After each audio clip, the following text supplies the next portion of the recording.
Okay, so try something for me, just for a second. Picture the oldest story you can possibly think of. Maybe it's from a religious text, maybe a myth. You've got these figures, right? Brothers, kings, wanderers, and you've probably always thought of them as, well, people. As historical figures, Mm, guys in sandals, walking through the desert. exactly. But what if that's completely the wrong way to look at it? What if those figures aren't ancestors, but encoded symbols for the architecture of your own mind? It's a huge shift in perspective. But to really get into the text we're looking at today, you kind of have to let go of history as a timeline of events and start seeing it as, well, a map of consciousness. Welcome back to the deep dive. Today we are tackling the symbolic hypothesis on meaning. And I have to say, this one threw me for a loop. I went into it thinking I was getting a history lesson on Abel. Right, from Genesis. Yeah, The first victim. yeah. And I came out of it questioning how I perceive reality when I, walk down the street. That is absolutely the intended effect. This hypothesis is dense, it's provocative, and it completely reframes one of the most foundational stories in Western culture. It shifts the entire conversation from what happened back then to what is happening inside us right now. Before we go any further, though, we have to drop the disclaimer, the big one. People can get a little touchy about these texts. Yes, let's be perfectly clear.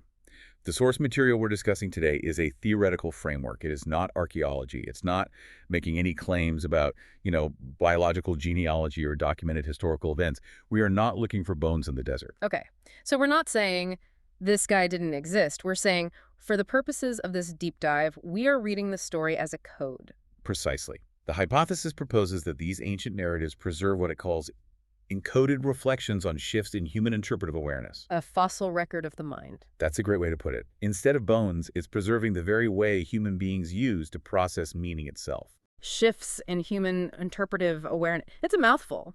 But basically, we're talking about a change in the software of the human brain. And the main character in this software, downgrade, maybe, is Abel. Abel is the absolute pivot point. Mhm. In the literal reading, he's the shepherd killed by his brother Cain, the first murder, a tragedy. But in the symbolic hypothesis, Abel isn't a person at all. And this is where the text just gets wild.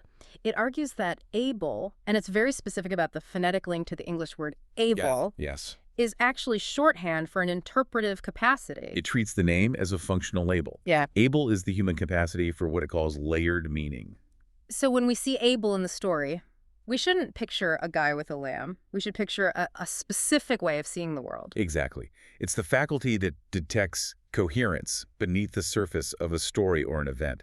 It's the ability to perceive relational, structural, or even spiritual significance within language and our own experience. Let's try to ground that, because relational significance can sound a little abstract. I was trying to think of an analogy. Is it like the difference between looking at the code of a website versus just, clicking the buttons on the screen? That is a very, very strong analogy. If you're just clicking the buttons, the instrumental interface, you're on the surface. You want the button to do something. It's about utility. Pure utility. But if you can read the code, you see the structure, the logic, the language that makes the whole thing possible. You see the layer underneath. So Abel is the coder, or the part of us that can see the code. Or think of it like a forest. If you walk into a forest with a purely utilitarian mindset, let's call it the civilizational mindset for now, you see resources, you see board feet of lumber, potential real estate. We're measuring things, assessing their value. But the able capacity, that interpretive capacity, it sees the forest as a web of relationships. It sees the ecosystem. It perceives the meaning of the forest as a living entity, not just a stockpile of wood. The source calls this a participatory state. Participatory meaning making. That word participatory implies you're not just an observer, you're actually involved. You are. In that state, the observer and the observed are connected. You're not standing back coldly measuring the world. You're engaging with it as if it has something to say back to you. It's a much more porous, fluid way of being. Okay, so we have this able capacity, this ability to see the connections, the deep code of reality, and then he gets killed. He gets killed. If able is a capacity and not a person, then the murder isn't a crime scene, it's a lobotomy. That's a stark way to put it, but it absolutely fits the hypothesis. The killing of Abel represents the displacement of that interpretive perception. It's a symbolic description of a massive shift in human consciousness. A shift where we stopped seeing the layered meaning and started seeing something else. Something else entirely. So who's the killer? In the story, it's his brother, Cain. But in this framework, who's holding the rock?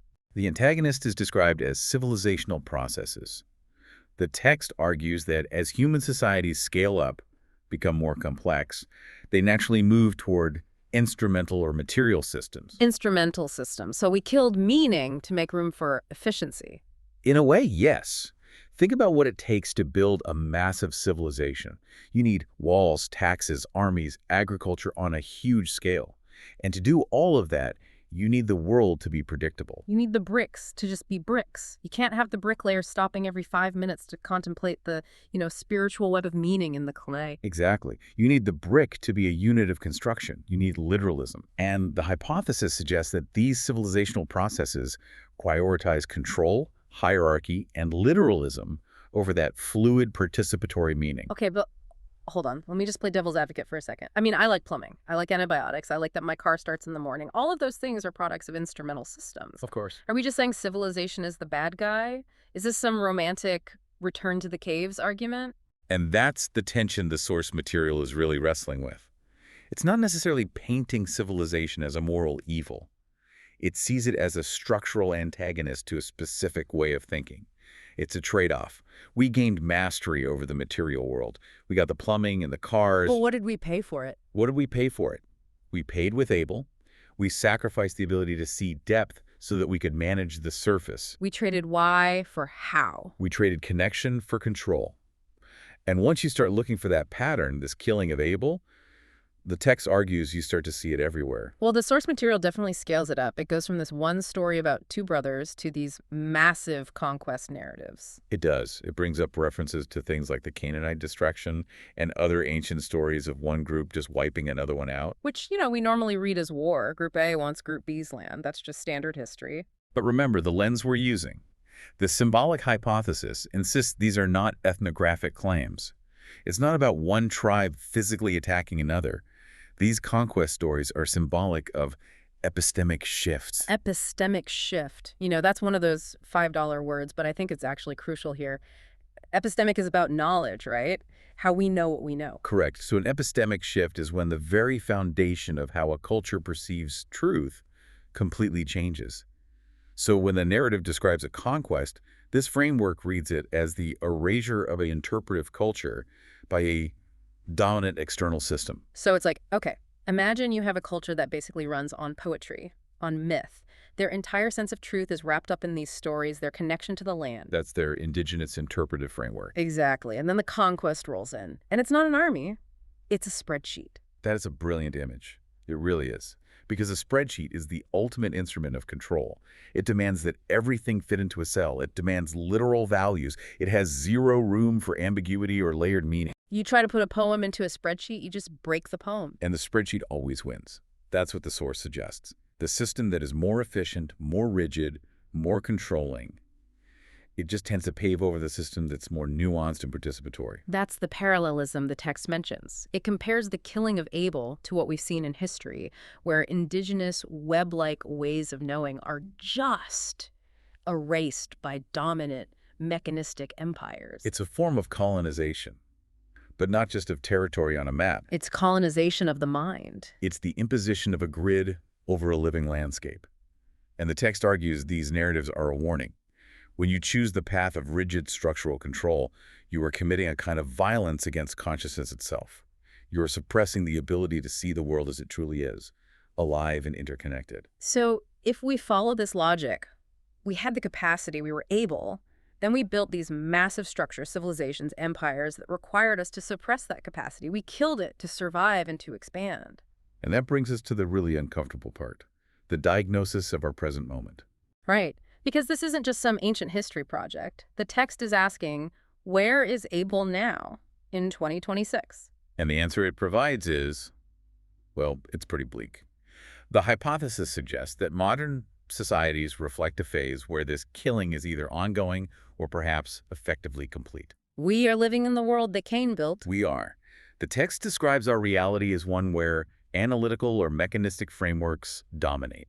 I mean, you just have to look around. Everything is data. We track our steps, we track our sleep, we optimize our productivity, we treat our own bodies like machines that just need a bit of tuning. We treat our relationships like networks that need to be managed. We've internalized the instrumental system. We don't even need an external conqueror anymore. We conquer ourselves every morning when we choose efficiency over, well, over meaning. But the text says Abel isn't gone completely. He's, what was the word? Fragmented. Fragmented or marginalized forms. Mm-hmm. That capacity to see deep meaning still exists, but it's been pushed to the fringes of society. It survives in art, in poetry, in certain spiritual practices, but it is no longer the default operating system of our culture. It's like if you go to a dinner party and you start talking about the deep symbolic resonance of the wine, people might find it interesting for a minute. But if you try to bring that same perspective into a board meeting, if you try to make a business decision based on spiritual coherence instead of the bottom line, You'd be laughed out of the room, or maybe sent to HR. and that's exactly what the text means when it says the capacity is misunderstood or pathologized. Yes. In a hyper-rational, mechanistic world, the able way of thinking looks like madness. It looks like an error in the system. The dominant framework literally cannot compute it, so it labels it as a problem to be fixed. Which makes me wonder about things like the mental health crisis today. How much of that is just people trying to be able in a world that only, and I mean only, rewards Cain? That's a profound and disturbing question. Uh-huh. If human beings are hardwired for meaning, if we need that participatory connection to feel whole, and we have built a civilization that systematically denies it, then yeah, we should expect to see a lot of pain. We're starving for meaning while drowning in data. We have all the facts, but we don't know what any of them mean. We have the map, but we've completely lost the territory. So is there any good news here? Or is this just an elaborate obituary for the human soul? Well, the good news, if you can call it that, is hidden in the structure of the hypothesis itself. How so? The source material mentions that societies periodically move toward rigid structural control. That word, periodically, is doing a lot of heavy lifting. Periodically, that implies a cycle, a pendulum swinging back and forth. Exactly. It suggests this isn't a one-way street into the abyss. It's a movement. We swing toward control. We suppress meaning. The system becomes too rigid, too brittle. And then what happens? It cracks. It cracks. And through the cracks, something new, or maybe something very old, might grow back. Abel might return. You know, it reminds me of that line, nature bats last. You can pave the parking lot, but eventually a weed is going to push through the concrete. The big question is whether our current concrete, our technology, our algorithms, our global systems of control is different this time. Have we finally built a system so all-encompassing that the cycle stops for good? That's the terrifying thought, that we've engineered a permanent Cain, a system where that interpretive capacity can never regain a foothold because the mechanism is just too strong. And that, I think, is where the listener comes in. Because if able is a capacity, if it's a skill, a way of seeing, then it is something you can actually choose to exercise. It shifts the burden from history to habit. You can't stop a conquest from 3,000 years ago, but you can look at a tree and refuse to see it only as lumber. You can look at another person and refuse to see them as just another data point. It is an act of cognitive rebellion, really. To cultivate layered meaning in a world of surface-level literalism is a radical act. It's a way of keeping that capacity alive, even if it's just in you. But it's hard work. The world wants you to be a cog. It is so much easier to just be a cog. It's always easier to be instrumental. It's safer. But the hypothesis suggests that the cost of that safety is the very thing that makes us human. We've covered so much ground here. We took a shepherd, turned him into a mental faculty, watched him get crushed by the weight of civilization, and then realized we are standing in the middle of the crime scene. And we realize the crime is ongoing. Every time we choose the easy, literal answer over the difficult layered one, we are reenacting that ancient text. So as we wrap up, I want to leave everyone with a thought that's been nagging at me. We talk about this cycle, the idea that maybe, just maybe, the rigid system breaks and meaning comes back. The hope for a renaissance of meaning. Right. But look at where we are in 2026. We're integrating AI into every single layer of our existence. We're building systems that do the interpreting for us. We don't have to read the map. The phone tells us where to turn. We don't have to choose music. The algorithm knows what we like. We are outsourcing our able. Exactly. Yeah. So here's the question. If we outsource that interpretive capacity to machines, if we let the systems do the meaning-making for us, Do we lose the ability to bring Abel back? Are we at the point where the cycle doesn't just swing back, but it breaks entirely? Is this modern mechanistic framework a permanent end to that way of seeing the world? Or is this just the darkest part of the night before a new dawn? That is the ultimate question.